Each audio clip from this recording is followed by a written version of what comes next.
4.1 10th class का दूसरा का पहला मैथ है। प्रश्नावली है 4.1, दूसरा का पहला मैथ है। कह रहा है प्रश्न इसमें हम लिख दिए हैं अभी। निम्न स्थितियों की द्विघात समीकरणों के रूप में कह रहा है, निम्न स्थितियों के द्विघात समीकरण के रूप को निरूपित करना है। इसका मान नहीं ज्ञात करना है, केवल समीकरण के रूप में लिख देना है कि हम लोग का ये क्या है। तो प्रश्न हम लोग का पहला प्रश्न है, एक आयताकार जो आयताकार का है, भूखंड का क्षेत्रफल 528 मीटर स्क्वायर है। कह रहा है कि एक आयताकार भूखंड का क्षेत्रफल 528 मीटर स्क्वायर है। क्षेत्र की लंबाई, कह रहा है क्षेत्र की लंबाई किस में है, मीटर में है, मीटरों में दिया है क्षेत्र की लंबाई। चौड़ाई के दोगुने से एक अधिक है। कह रहा है कि चौड़ाई जितना है उसका दोगुने से एक अधिक है लंबाई भूखंड की। हमें भूखंड की लंबाई और चौड़ाई ज्ञात करनी है। पहले हम प्रश्न को अच्छा समझेंगे कि भूखंड कैसा आयताकार है और इसका जो लंबाई और चौड़ाई मीटरों में दिया है। ठीक है, तो हम बना रहे हैं, सॉल्व कर रहे हैं इसको। एक आयताकार भूखंड का क्षेत्रफल पहले हम कितना है, 528 मीटर स्क्वायर है। क्षेत्र की लंबाई मीटरों में चौड़ाई के दुगुने से एक अधिक है। माने पहले हम चौड़ाई इसको मानेंगे माना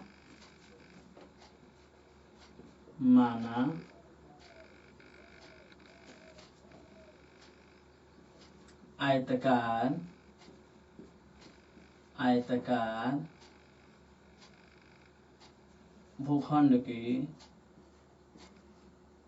भूखंड की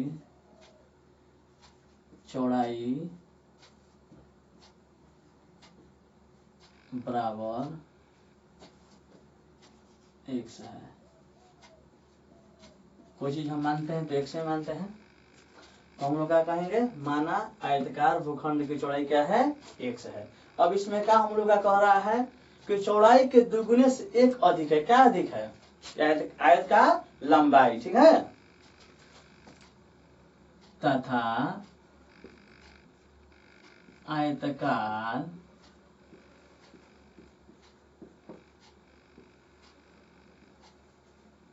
भूखंड की लंबाई बराबर क्या हो जाएगा हम लोग का, दुगुने से एक अधिक है। तो मान जाओ कि x प्लस एक दुगुने से एक अधिक है, तो क्या हो जाएगा 2x प्लस 1। क्यों होगा, क्योंकि इसका जो है हम लोग चौड़ाई का माने हैं x माने हैं, x मीटर, इसको मीटर लिख देते हैं, मीटर में है ना, x मीटर है, हम x माने हैं। तो कह रहा है कि इसका जो चौड़ाई लंबाई है दुगुने से एक अधिक है। चौड़ाई के किसके, चौड़ाई के दुगुने से एक अधिक है। तो चौड़ाई हम लोग कितना माने हैं, x माने हैं। तो हम लोग दुगुने से, दुगुने का होता है 2 गुने x माने दोगुना, माने किसी का दोगुना करने को मान लो कि जैसे कोई संख्या को मान दोगुना करेंगे तो उसका मान 1 है तो 2, तो इसका कैसे होगा हम लोग थोड़ा समझाते हैं तुम लोगों को। मान लीजिए कि इसको हम मानते y, तो दोगुना करते क्या करते, 2 से गुना कर देते। इसको हम लोग z मानते तो 2 से गुना कर देते। इसको अगर हम मान लो कि 2 मानते, इसका चौड़ाई हम 2 मानते, अगर तो क्या होता है 2 दूनी का 4 होता है। अगर कोई हम लोग अगर माने हैं तो उसका दोगुना माने उसे 2 से गुना, तेगुना माने 3 से गुना, चौगुना माने 4 से गुना। ठीक है, तो इसका हो जाएगा हम लोग भूखंड की लंबाई कितना हो जाएगा 2x प्लस क्यों लिखेंगे, आप लोग जानते हैं प्लस क्यों लिखेंगे, क्योंकि दोगुने से एक अधिक है। 2x प्लस 1 मीटर होगा। ठीक है, अब हम करेंगे प्रश्न से।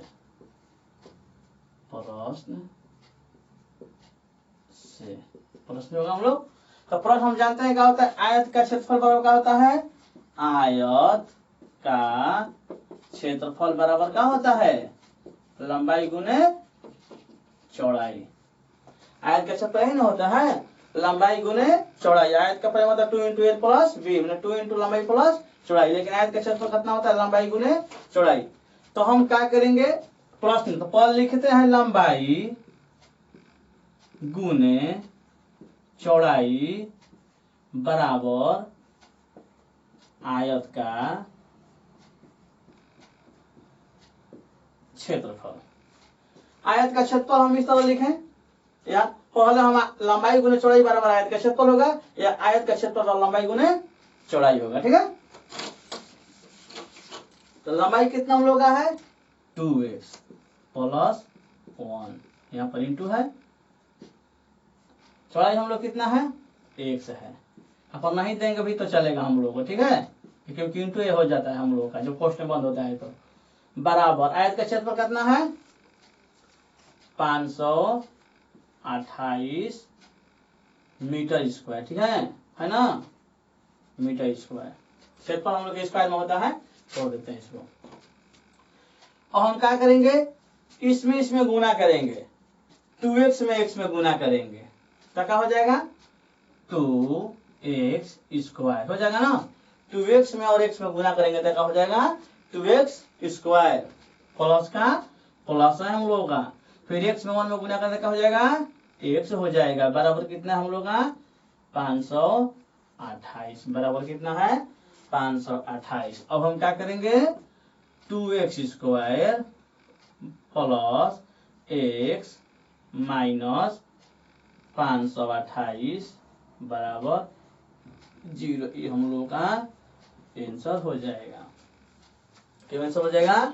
इसका हम मान नहीं ज्ञात करेंगे, और मान ज्ञात करना होता हम लोग को इसका क्या करते हैं? गुणनखंड करते, चाहे a बराबर b c मानकर d निकालते, उसका मूल निकालते। लेकिन हम नहीं करेंगे, क्योंकि ये क्या कह रहा है प्रश्न हम लोग का? निम्न स्थितियों के द्विघात समीकरणों के रूप निरूपित कीजिए। ठीक है, खाली रूप के उसको निरूपण कर देना है, खाली रूप को दर्शा देना हम लोग को। ठीक है, दूसरा प्रश्न हम लोग क्या कर रहा है? 4.1 का 2 का 2 कर्मागत धनात्मक पूर्णांकों का गुणनफल 306 है। हमें पूर्णांकों को ज्ञात करना, लिख देते हैं प्रश्न में। दूसरा का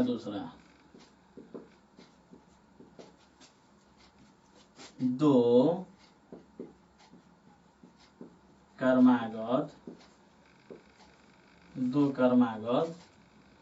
धनात्मक 2 कर्मागत धनात्मक पूर्णांकों का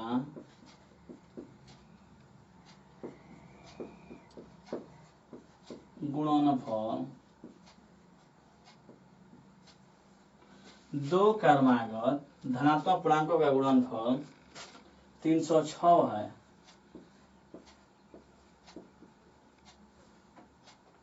हमें पूर्णांकों को ज्ञात करना है, हमें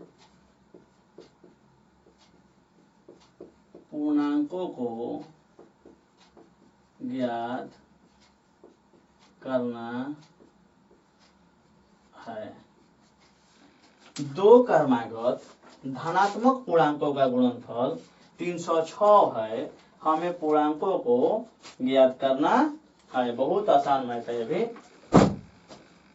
पहले जो हम पढ़ेंगे तो अच्छा से एक बात को हम लोग समझेंगे, उसके बाद में ध्यान जो हम लोग का है एकत्रित करना है। हम लोग का कोई भी विषय हो, मैथ हो, इंग्लिश हो, साइंस हो, कोई विषय हो, उनको दिमाग को एकत्रित करना हम लोग को, और अच्छा से सोच कर बैठना चाहिए कि हम लोग अब पढ़ रहे हैं अच्छा से एकदम, तो अब जाके हम लोग ना कि टाइम पास करने से पढ़ाई नहीं होगा, किसी का भी पढ़ाई नहीं होगा। सॉल्व यहाँ पहले हम समझेंगे 2 कर्मागत धनात्मक पूर्णांकों का गुणनफल कितना है? 306 है। हमें पूर्णांकों को ज्ञात करना है। ठीक है, हम लिखेंगे माना पहला धनात्मक पूर्णांक x है।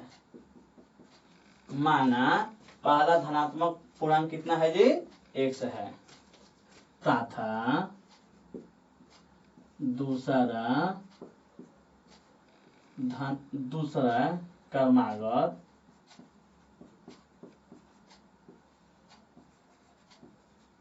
धनात्मक पूर्णांक बराबर क्या हो जाएगा, क्रमागत x है तो क्या हो जाएगा क्रमागत उसका अगला x plus one, x plus इसी तरह होगा तो तथा दूसरा क्रमागत धनात्मक पूर्णांक x प्लस वन होगा, समझा ना। अब हम क्या करेंगे, प्रश्न से ठीक है। माना पहला धनात्मक पूर्णांक x है तथा दूसरे क्रमागत धनात्मक पूर्णांक का है x प्लस वन है, तो क्या प्रश्न कर रहा है, दो क्रमागत धनात्मक पूर्णांकों का गुणनफल कितना है 306। गुणनफल हम लोग पहले बता दिए गुणनफल है प्रश्न से, तो क्या करेंगे हम लोग x गुना x प्लस वन बराबर कितना है जी 306 है। आसान है एकदम। हम क्या करेंगे अब x में गुना करने का हो जाएगा x स्क्वायर हो जाएगा, ठीक है, हो जाएगा ना। अब हम क्या होगा प्लस x में 1 में गुना करेंगे तो क्या हो जाएगा x हो जाएगा बराबर 306 बराबर 306 का 6 x में गुना किया तो x स्क्वायर हो गया है, x में प्लस 1 में गुना किया तो x हो गया है बराबर 306 के 6, ठीक है। और x स्क्वायर प्लस x इधर जाएगा ना जी, समीकरण बनाएंगे तो हम लोग देखा समीकरण माइनस 306 बराबर 0, ये हम लोग का हो जाएगा आंसर हो जाएगा, हो गया हम लोग का द्विघात समीकरण का निरूपण, ठीक है। अब हम तीसरा बना रहे हैं मैथ, 3 नंबर इसका, दूसरा का 3 नंबर।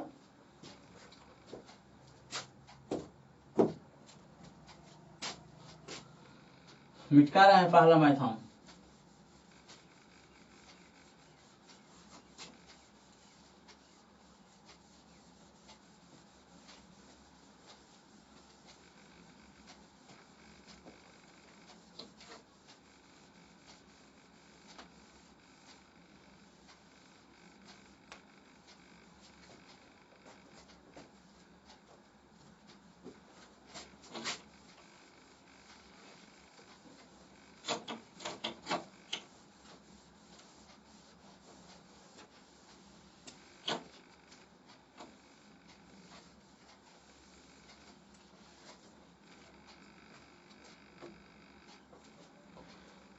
तीसरा हम लोग का प्रश्न है,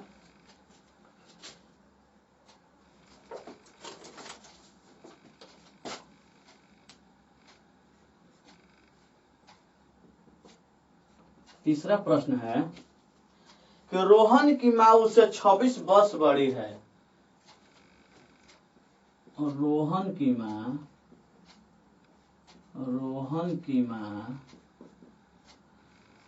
उससे 26 वर्ष बड़ी है, और रोहन की माँ उससे 26 वर्ष बड़ी है, उनकी आयु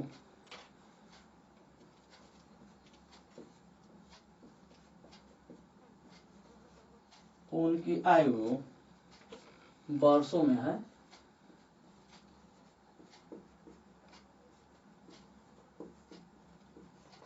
उनकी आयु वर्षों में, आयु का गुणनफल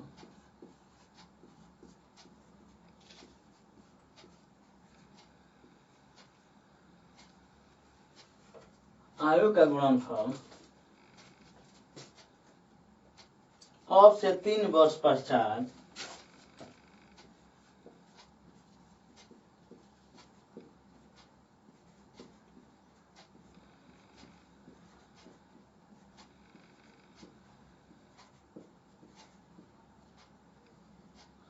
अब से 3 वर्ष पश्चात 360 हो जाएगी, उसका गुणनफल कह रहा है 360 हो जाएगी।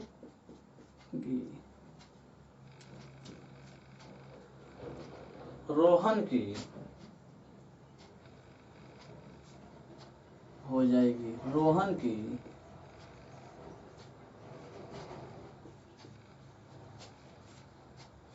वर्तमान आयु ज्ञात करनी है। रोहन की वर्तमान आयु ज्ञात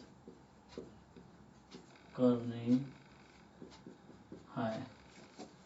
प्रश्न लंबा है, बहुत लिखने में समय जा रहा है। रोहन की माँ उसे 26 वर्ष बड़ी है। उनकी आयु का गुणनफल अब से 3 वर्ष पश्चात 360 हो जाएगी। तो रोहन की वर्तमान आयु ज्ञात कीजिए।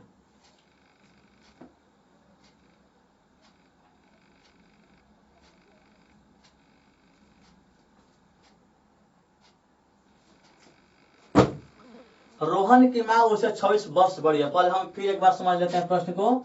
रोहन की जो माँ है उसे 26 वर्ष बड़ी है। अगर रोहन 1 वर्ष का है तो वो कितनी वर्ष की है? 26 वर्ष की है। 26 वर्ष बड़ी है। उनकी आयु का गुणनफल कितना है? अब से 3 वर्ष बाद, अब से कह रहे हैं कि 3 वर्ष बाद 360 हो जाएगी। तो रोहन की वर्तमान आयु ज्ञात कीजिए। हम लोग प्रश्न से पहले लिखेंगे, पहले हम मानेंगे। सब लिख लेते हैं यहाँ पर, इसको मिटा दिया जाए।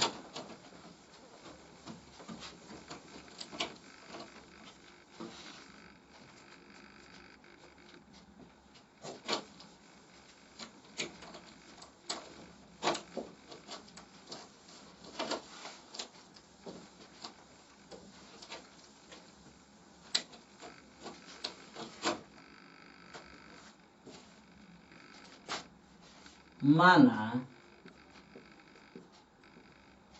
रोहन की वर्तमान आयु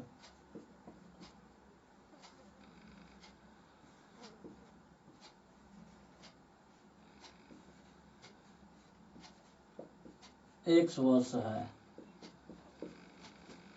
माना रोहन की वर्तमान आयु 1 वर्ष है। तो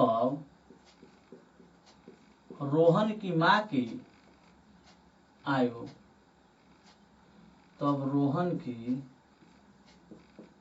माँ की वर्तमान आयु बराबर कितना हो जाएगा? x प्लस 26 बजे x प्लस 26 वर्ष बड़ी है ना, होगा क्या? माना रोहन की वर्तमान आयु 1 वर्ष है, तब रोहन की माँ की वर्तमान में कितना हो जाएगा? x प्लस 26 वर्ष हो जाएगा। समझ जाएगा? 3 वर्ष बाद कह रहा है कि 3 वर्ष बाद, अब से 3 वर्ष पश्चात 360 हो जाएगी कह रहा है। 3 वर्ष बाद, पश्चात लिखते हैं, पश्चात दिया है ना, पश्चात रोहन की आयु, रोहन की आयु 3 वर्ष पश्चात रोहन की आयु कितना हो जाएगा? x प्लस 3 वर्ष। बाद में हम लोग का प्लस होता है ना, 3 वर्ष होगा। ठीक है? अगर ये पहले पूछता तो हम लोग का होता है माइनस होता। 3 वर्ष पश्चात रोहन की आयु कितना था? x प्लस 3 वर्ष। अब 3 वर्ष पश्चात रोहन की माँ की आयु, रोहन की माँ की आयु बराबर कितना हो जाएगा? कितना पहले है उनका वर्तमान आयु कितना है? अब से 3 वर्ष बाद रोहन की माँ की आयु कितना, वर्तमान कितना है? x प्लस 26 है, और फिर प्लस 3 हो जाएगा। बात पूछ रहा है ना, तो x प्लस 26 3 का हो जाएगा 29 वर्ष हो जाएगा ना।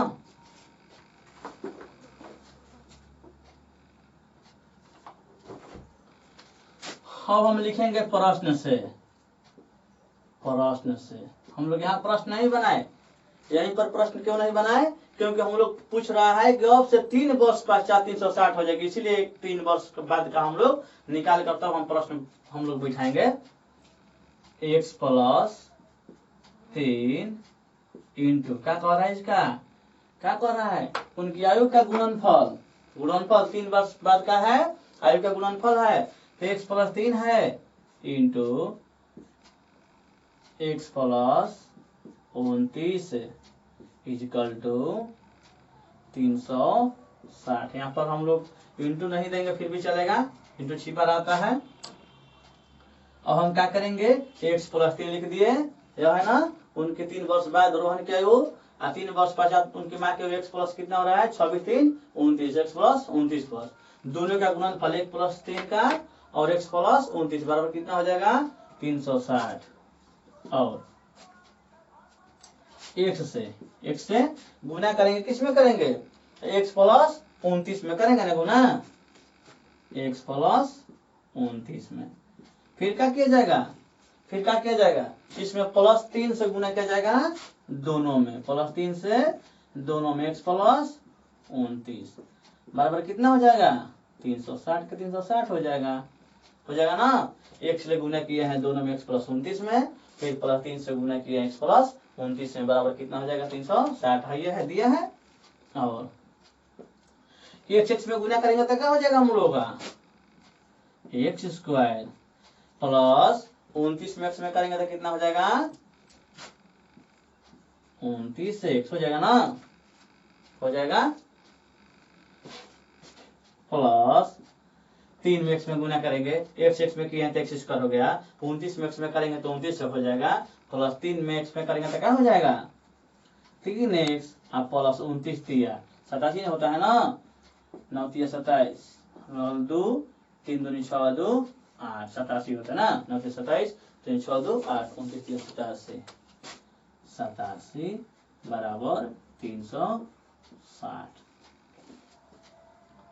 अब लिखेंगे x स्क्वायर प्लस 29 या 3 कितना हो जाएगा 30 21 32, एक लेखा पद है ना 32x प्लस 87 इधर जाएगा तो क्या हो जाएगा माइनस 360 बराबर क्या हो जाएगा 0।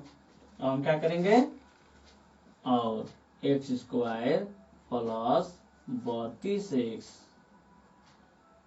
प्लस 87 में से 360 घटाएंगे माइनस है ना, तो 360 में से 87 घटाएंगे क्या हो जाएगा 10, 0 में से 7 घटेगा हासिल दिया जाएगा, 10 में से 7 घटेगा क्या हो जाएगा 3 हो जाएगा ना, 7 3 10, आइए 5 में जाओ, 5 में से 8 नहीं घटेगा 3 हासिल दिया जाएगा, क्या हो जाएगा 15 में 8 घटा 7 है 2 की 2, ठीक जोड़ के देख लेते हैं फिर 7 3 10 की 0 और 7 15 16 की 6 2 3, ठीक है 273, यहाँ पर हम लोग का हो जाएगा माइनस 273 बराबर 0, ये भी हम लोगों का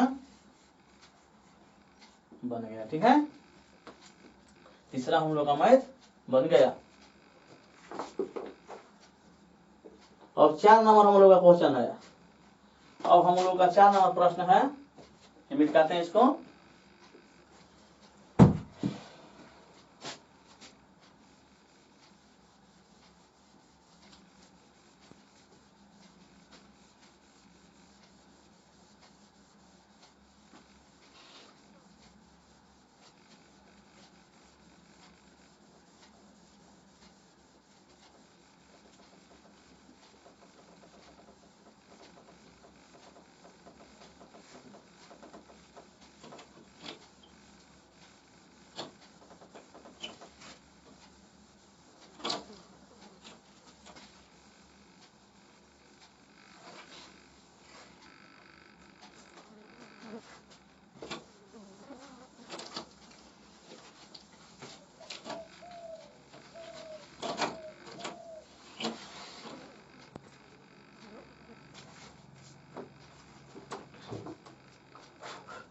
चार नंबर हम लोग का क्वेश्चन है,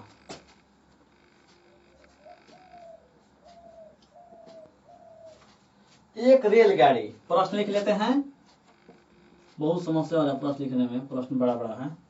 एक रेलगाड़ी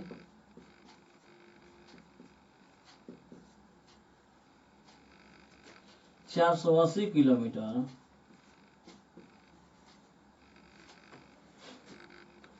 480 किलोमीटर की दूरी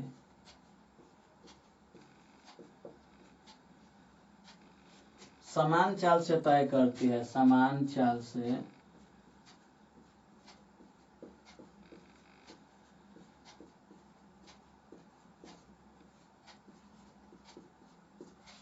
एक रेलगाड़ी 480 किलोमीटर की दूरी समान चाल से तय करती है यदि